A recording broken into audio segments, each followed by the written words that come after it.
Selamat pagi ya. Kita ngopi dulu bangun tidur. Kegiatan sehari-hari ngumpulin barang, nawarin barang itu udah menjadi rutinitas ya. Tapi kadang ada jenuhnya gitu kan. Ada jenuhnya ya. Semua kegiatan pasti kadang kita ada titik jenuh. Kayak sekolah pasti kadang ada jenuhnya. Kerja juga mungkin pasti ada titik jenuhnya gitu. Tapi eh, kita tetap harus menjaga kestabilan kita dan menjaga apa ya mencapai supaya mencapai ekspektasi itu. Tetap kita harus semangat ya. Kita cek gudang yuk, ada berapa yang udah terkumpul.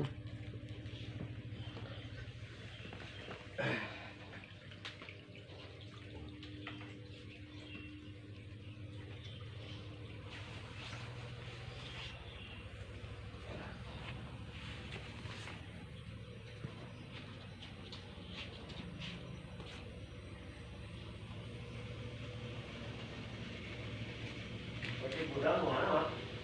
Cek gudang.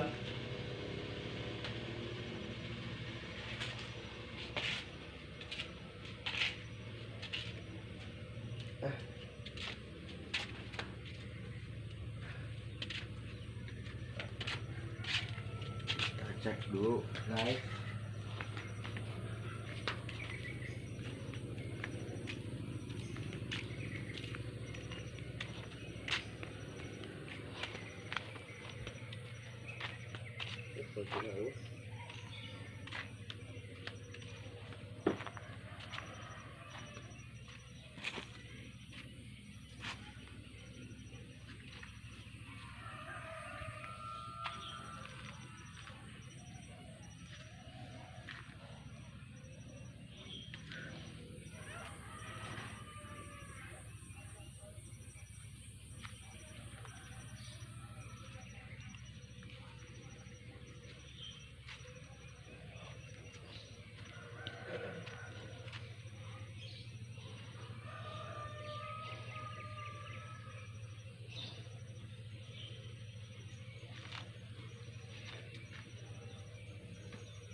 Yuk.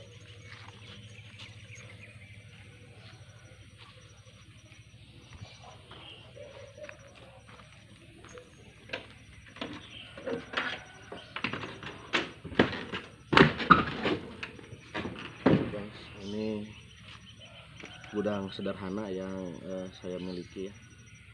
Gudang roda ekonomi.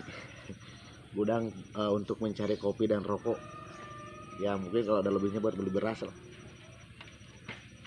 Sekarang hari Kamis ya. Hari Kamis tanggal 30 ya. Tanggal 30 September ya. Dan ini cuman tadi malam cuman ada beberapa orang aja yang datang, skala kecil-kecilan lah. Ya kalau barang lagi banyak-banyaknya ya alhamdulillah satu malam bisa nyampe 1 sampai 3 ton. Tapi kan kita juga kadang ada lambatnya barang itu. Kalau mungkin ya bukan saingan sih ya, mungkin bersamaan. Bersamaan banyak juga yang mencari barang ke lapangan ya. Jadi kalau nggak terlalu banyak yang mencari barang ke lapangan, ya kadang kita juga agak mudah mengumpulkan barang gitu. Cuman kan kalau udah bulan 9 ini, para pencari pembibitan yang dari luar Jawa Barat mungkin gitu kan, yang masuk ke Jawa Barat, ke ranting-ranting, ke petani ya mungkin banyak juga. Jadi apa ya? Barang mungkin agak sulit juga kan. Biasanya barang yang masuk ke saya mungkin ada juga masuk yang ke orang lain, tapi itu sah, legal ya gitu. Rezeki nggak akan tertukar lah gitu ya. Yang akan saya perlihatkan ini mungkin bibit ya, berbagai ukuran dan umbi mini ya. Jadi ada juga ini yang kami kumpulkan itu kayak gini, kayak umbi rasa katak ya. Jadi kenapa saya katakan umbi rasa katak? Jadi ukurannya sama dengan katak gitu. Kalau katak itu ada yang nyampe isi 100, 200 kan. Umi juga ada. Umi yang nyampe isi 300 juga ada yang kayak gini. Ini kalau dimasukin ke lubang hidung mungkin masuk ya. karena terlalu kecil dan ini umbi gitu. Dan kita memperlihatkan umbi reject ya. Jadi keluhan kami, tapi tetap kita apa ya, istilahnya tetap aja semangat. Kita itu kan harus bisa merangkul ya. Jadi sebagai bakul itu kita terlalu keras ya jangan. Kalau kita terlalu keras nanti orang-orang juga apa ya, kapok lah. Tapi sedikit kita menyentuh mereka itu, merangkul mereka itu dari hati ya. Kita minum mereka dari hati, terus sedikit-sedikit, terus apa ya, kita memperlakukan semua itu secara dimanusiakan lah gitu ya. Jadi jangan terlalu bersikap arogan ya jangan. Ya terlalu ramah baik jadi mereka jorok ya jangan itu. Tapi setiap ada pengiriman dari 1 ton mungkin lebih ya, mungkin ada 10 kilo, ada beberapa kilo yang reject ya. Tapi untuk reject sekarang ya kami ingatkan lah ya, meskipun kami pemula 3 tahun di Porang ya ada sih ilmu-ilmu yang kami dapat ya. Kalau reject di bulan 7 atau bulan 4 itu hancur ya. Tapi kalau reject di bulan 9 ini udah mendekati masa tanam, misalkan ada yang kepancong atau misalkan busuk di samping atau lain dan sebagainya, apalagi kalau mata tunasnya masih ada itu tumbuh gitu. Insya Allah aman gitu. Jadi ini tetap mata tunasnya di sini kan. Tapi sekalipun mata tunasnya kayak reject kayak gini nih, ini kan mata tunasnya nggak ada. Percobaan tahun kemarin juga ini keluar tunas juga asal kuat, cuman keluar tunasnya, kuncupnya tuh banyak, tunasnya banyak, nggak beda kayak gini lah. Misalkan ini bulat, nah ini reject samping, ininya aman, nah kuncupnya satu langsung nongolnya besar. Beda dengan reject kayak reject yang mata tunasnya nggak ada kayak gini lah contohnya. Ini nanti tunasnya di mana-mana muncul gitu. Jadi itu juga tumbuh tuh. Yang reject yang kami kumpulkan tumbuh, ada yang udah kering, ada juga yang bertahan ya. Ini mungkin reject yang saya buang dari bulan 5 lah, bulan 5, 6 ya. Ada juga yang tumbuh, yang kuat nih, tumbuh. Ada yang kayak gini nih. Nah ini reject nanti juga ada pasarnya gitu. Ini reject, nah udah bertunas juga. Ini juga udah bertunas, ini juga udah bertunas. Ini udah bertunas tuh, yang kuat ya, yang kuat bertahan maksud saya tuh, udah bertunas. Ini levelnya reject gitu. Sekarang kita udah di bulan 9, di akhir bulan.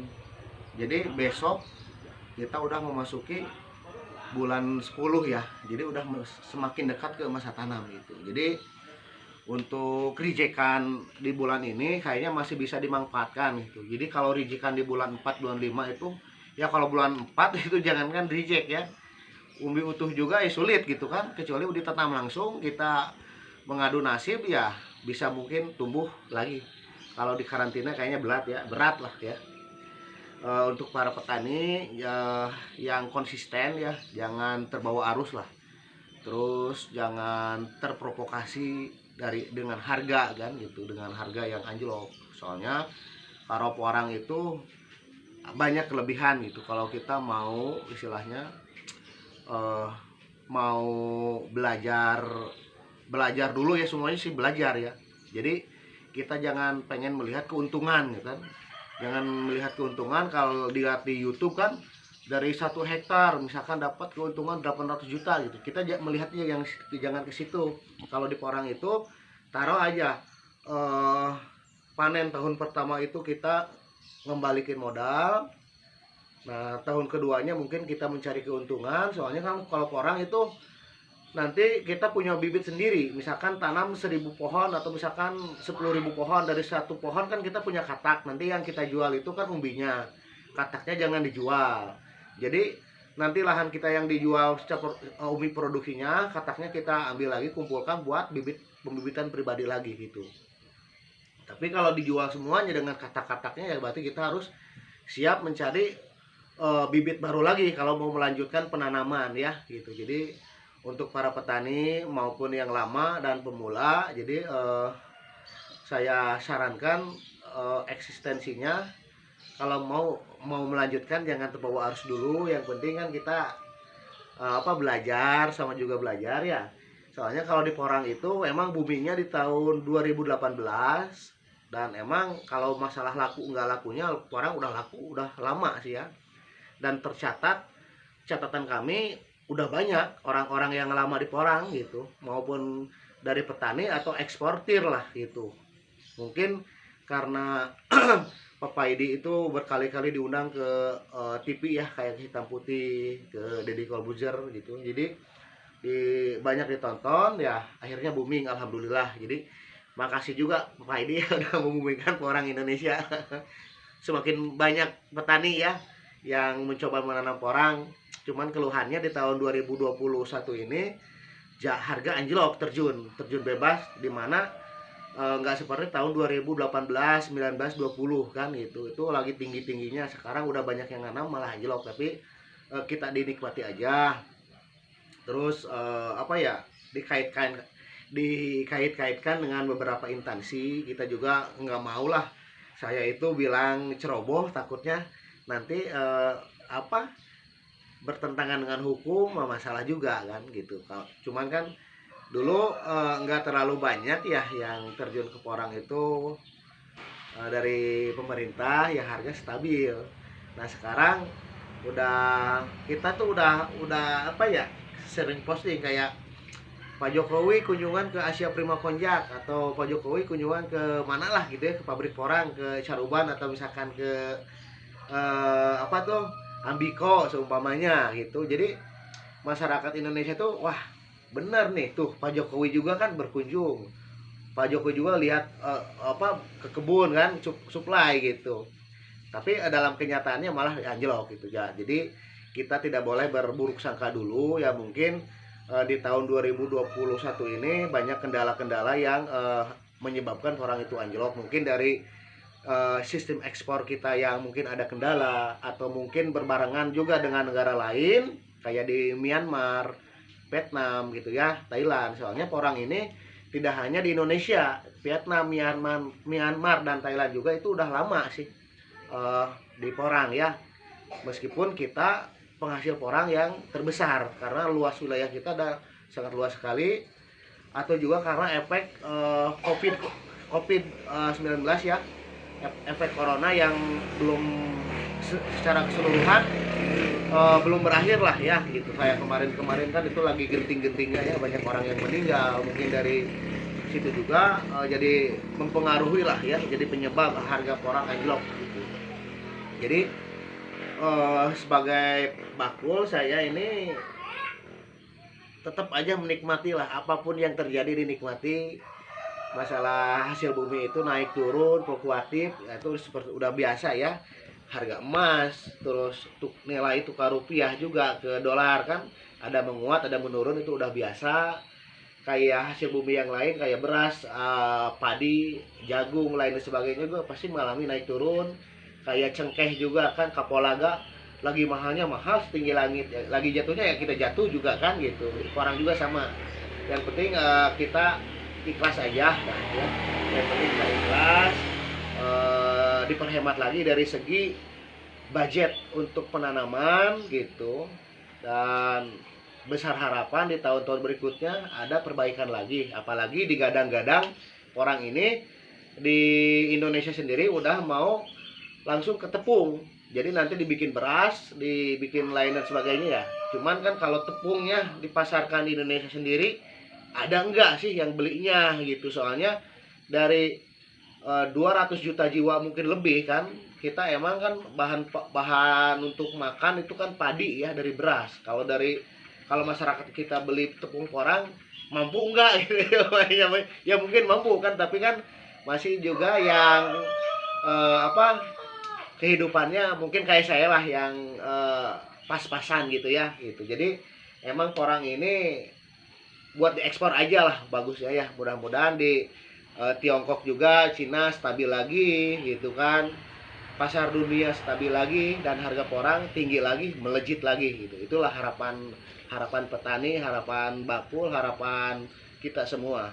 Dan mudah-mudahan yang terjun di porang juga nggak kapok ya gitu, terus belajar gitu kan. Jadi dimana kita juga di samping itu punya pengalaman lah, karena pengalaman itu guru yang paling berharga. Oke, terima kasih guys. Assalamualaikum.